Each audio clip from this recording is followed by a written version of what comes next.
The former first daughter along with the rest of the Trump family stood watching the former president deliver a speech at Joint Base Andrews. Ms. Trump and her siblings all were in tears at the end of their father's presidency, with Twitter users mocking the first family after their controversial time in office. Mr. Trump ended off his 4 years as presidency with a speech highlighting his successes. He said, "I will always fight for you. I will be watching. I will be listening. And I will tell you that the future of this country has never been better. I wish the new administration great luck and great success." Ms. Trump wore a $2,994 cream-colored Althusser coat with black buttons, as she watched on, with footage showing her in tears at her father's speech. Donald Trump Jr. and Derek Trump were also filmed holding back tears at the Air Force One speech, while Jared Kushner smiled at the president. "We will use your email address only for sending you newsletters.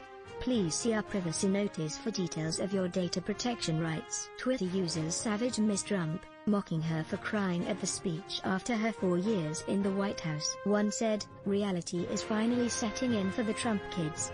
Another added, "She didn't know who was going to pay her bills anymore." Some users referenced rumors Mr. Trump would issue himself and his family a pardon, and said they might have to go to jail after Joe Biden became president. More social media users piled in on the former first daughter, referencing Mr. Trump's handling of the coronavirus pandemic. One Twitter user said, "But not one tear for the hundreds of thousands of people who died unnecessarily because of her family's malice."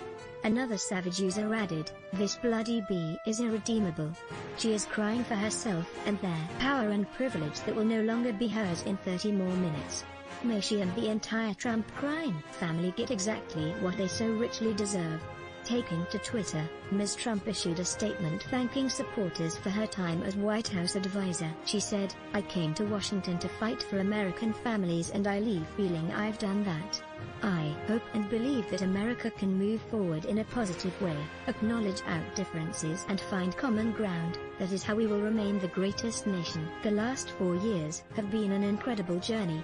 Ms. Trump and Mr. Kushner have since moved out of their Washington, D.C. in favor of a luxury condo in Miami, Florida. Rents at the Arta in Miami cost close to $40,000 per month range, and units typically sell for between $7 and $15 million. The couple have also bought a lot of land for $432 million on Indian Creek Island, also in Miami. A source familiar with the move told CNN intends to use the condo as they develop and build what they are for now intending to be a more permanent home at Indian Creek.